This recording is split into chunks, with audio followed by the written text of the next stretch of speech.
Les élèves des deuxièmes bac, sciences physiques ou bien sciences mathématiques, bonjour. Aujourd'hui, on va faire une autre leçon de la mécanique,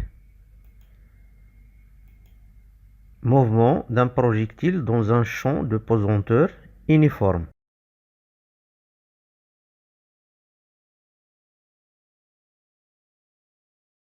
On étudie le lancer d'un projectile à partir du centre O d'un référentiel R O I J K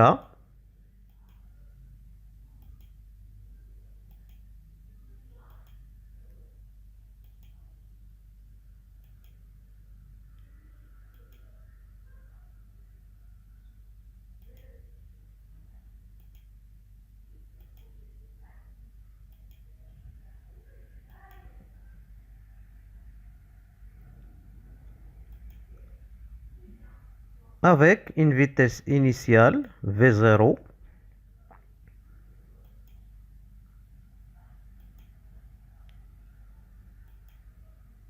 faisant un angle alpha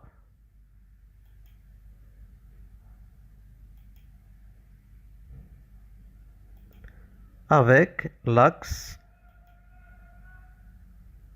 horizontal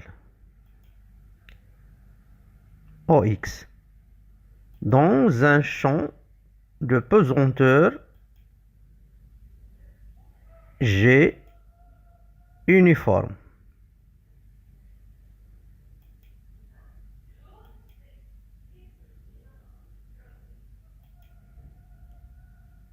Le lancer va être étudié au voisinage de la Terre pour considérer G comme étant un vecteur constant. L'objectif: étudier la trajectoire des centres d'inertie G des projectiles et certaines de ses caractéristiques. Ici, alpha, on va l'appeler l'angle de tir. Les conditions initiales du mouvement. Attention, les conditions initiales dans cette leçon sont très intéressantes parce qu'ils sont liés aux autres équations qu'on va voir dans la suite. Donc, au G0 avec G0, la position du centre d'inertie G à l'instant t égale à 0, il est confondu ici avec l'origine des repères O. Donc, ces coordonnées sont x0, y0, z0 qui sont égales 0, 0, 0.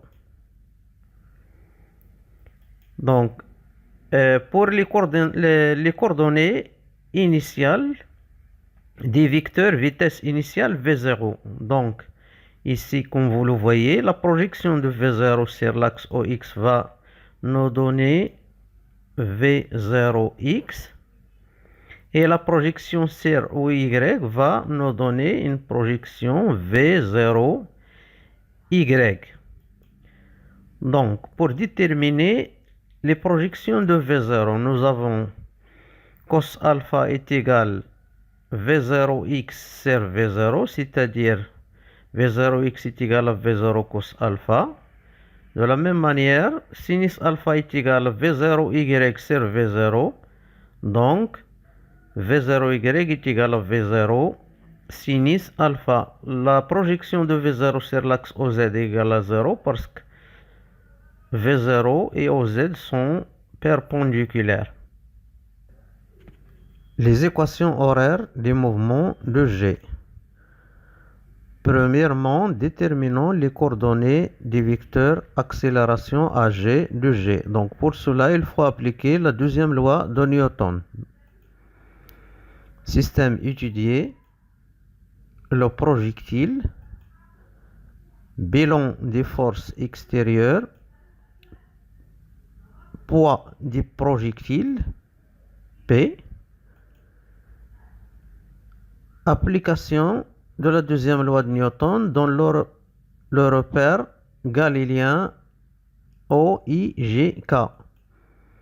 Somme des forces extérieures est égale à MAG, implique P égale à MAG, puisque P égale à M fois G, donc MG est égal à M fois AG, donc AG est égal G, c'est-à-dire le vecteur accélération est égal au vecteur pesanteur G. Voilà, donc ici vous allez constater que l'accélération des projectiles ne dépend pas de sa masse M. Projection sur les axes OX, OY, OZ. Les composants des vecteurs accélération AG sont AX selon OX, AY selon OY, AZ selon AZ. Et les composants des vecteurs pesanteurs G. Gx égale 0, Gy égale moins G, Gz égale 0. Donc, les coordonnées des vecteurs accélération AG sont AX égale à 0, AY égale à moins G et AZ égale 0. Coordonnées du vecteur vitesse. Donc, en général, ici, on va utiliser le fait que la vitesse, lorsqu'un mouvement est rectiligne uniformément varié, vous connaissez déjà que la vitesse s'écrit sous la forme V est égal à T plus V0 avec A l'accélération et V0 la vitesse initiale. Donc, selon l'axe OX, on peut écrire Vx est égal à AX T plus V0 X. Donc, puisque AX égale à 0, et d'après les conditions initiales V0 x égale à V0 cos alpha, alors Vx égale à V0 cos alpha. Sur l'axe OY, la vitesse s'écrit sous la forme Vy égale à YT plus V0Y, et puisque AY égale à moins G, et V0Y d'après les conditions initiales est égal à V0 sin alpha, alors Vy s'écrit sous la forme moins gt plus V0 sin alpha. Selon l'axe OZ, la vitesse s'écrit Vz est égal à AZT plus V0Z. Puisque AZ égale à 0 et d'après les conditions initiales V0Z égale à 0, alors Vz égale 0. Donc, les composants des vecteurs vitesse de G sont Vx égale à V0 cos alpha, Vy égale à moins Gt plus V0 sin alpha et Vz égale 0. Les courbes des vitesses, c'est-à-dire on va essayer de représenter Vx et Vy en fonction des temps, sachant que Vz égale à 0 à chaque instant. Donc, il nous faut un axe des temps, l'axe des vitesses. Donc ici, vous constatez que Vx égale à V0 cos alpha est une constante. Donc, voilà, si on la représente, c'est une droite Vx. Vy égale à moins Gt plus V0 sin alpha est une droite Vy. Donc, à partir de ces deux courbes, on peut déterminer les valeurs des vitesses selon OX et OY à l'instant initial, t égale à 0. C'est-à-dire, vous constatez ici, c'est la valeur de la vitesse à l'instant t égale à 0, c'est-à-dire V0 cos alpha. De la même manière, on a ici V0 sin alpha. Les équations horaires du mouvement. Donc, pour déterminer ces équations horaires du mouvement, on va utiliser le fait qu'on sait que pour un mouvement rectiligne uniformément varié, l'équation horaire s'écrit 1 demi a t carré plus v0t plus x0 avec v0 et x0 la vitesse initiale et l'abscisse de G à l'instant t égale à 0. Donc, sur l'axe OX, l'équation horaire va s'écrire x égale 1 demi ax t au carré plus v0x plus x0, puisque ax égale à 0 et v0x égale à v0 cos alpha et x0 égale à 0, alors l'équation horaire du mouvement selon l'axe OX est de la forme x égale à v0 cos alpha t. Sur l'axe OY, de la même manière, l'équation horaire s'écrit sous la forme y égale à 1 demi AY t carré plus V0Y t plus Y0. On a AY égale à moins G et V0Y égale à V0 sin alpha et Y0 égale à 0. Donc, l'équation horaire selon l'axe OY est de la forme y égale à moins 1 demi gt carré plus V0 sin alpha t. Sur l'axe OZ, de la même manière, z égale à 1 demi az t carré plus V0z t plus z0, puisque az égale à 0 et V0z égale à 0 et z0 égale à 0, alors z égale à 0 à chaque instant. Donc, les équations horaires des mouvements de G sont de la forme x égale à v0 cos alpha t, y égale à moins 1 demi gt carré plus v0 sin alpha t et z égale 0. Donc, l'équation horaire selon l'axe x, on va la noter 1 et l'équation horaire selon l'axe y, on va la noter 2. Remarque, on constate ici que z égale à 0 à chaque instant, c'est-à-dire que le mouvement de G est plane et se fait dans le plan x ou y. L'équation de la trajectoire de G. Pour déterminer l'équation de la trajectoire de G, il suffit de chercher une relation entre ces coordonnées cartésiennes x, y, z en éliminant le temps. Donc, d'après la relation 1, on peut déduire que t est égal à x sur v0 cos alpha. Et en remplaçant t dans l'équation 2, on obtient y égale moins g sur 2v0 au carré cos carré alpha fois x carré plus tangente alpha x. C'est l'équation de la trajectoire de G.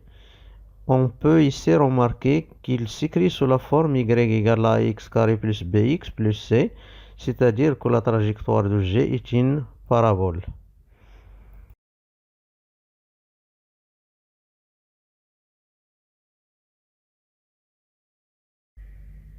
Notion de flèche et de portée. Premièrement, la flèche. La flèche correspond à la hauteur maximale que peut atteindre G en la note S ou bien parfois F. Donc, sur la courbe, vous pouvez voir S. S, c'est le sommet de la courbe, c'est-à-dire la trajectoire de G. Et la flèche, c'est la hauteur maximale que peut atteindre G.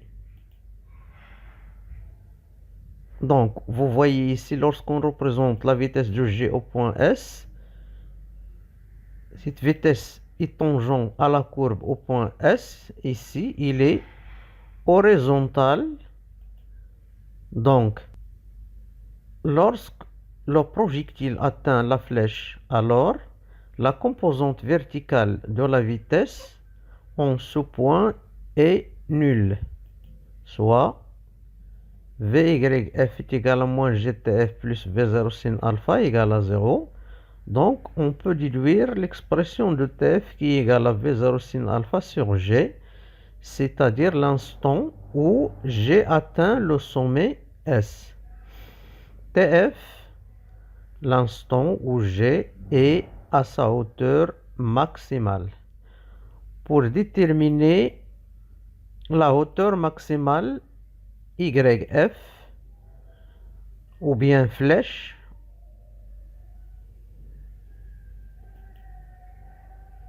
Voilà, dans la courbe YF. Donc, on sait que YF est égal à moins 1 demi-G TF au carré plus V0 sin alpha TF. Donc, en remplaçant TF par son expression, YF est égal à moins 1 demi-G V0 au carré sin carré alpha sur G carré plus V0 sin alpha fois V0 sin alpha sur G. Donc, YF est égal à moins 1 demi V0 au carré sin carré alpha sur G plus V0 au carré sin carré alpha sur G. Donc, en factorisant, on trouve YF est égal à V0 au carré sin carré alpha sur 2G. C'est ce que l'on appelle la flèche ou bien la hauteur maximale que peut atteindre G. Remarque, YF est maximal lorsque alpha égale P sur 2, c'est-à-dire sa valeur maximale YF max a pour expression YF max est égal V0 au carré sur 2G.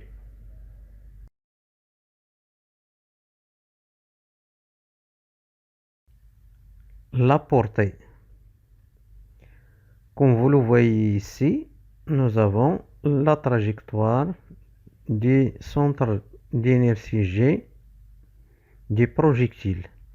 Donc, qu'est-ce que c'est que la portée? La portée est la distance maximale que peut atteindre G et on la note xp égale OP. C'est-à-dire que xp ou bien la portée, ce n'est autre que la distance entre O, le centre des repères, et le point P, le point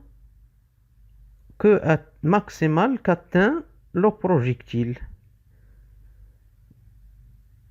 Donc, en ce point, on a y égale yp égale 0 et x égale xp, c'est-à-dire la portée. Donc, pour déterminer l'expression de xp, on va utiliser l'équation de la trajectoire.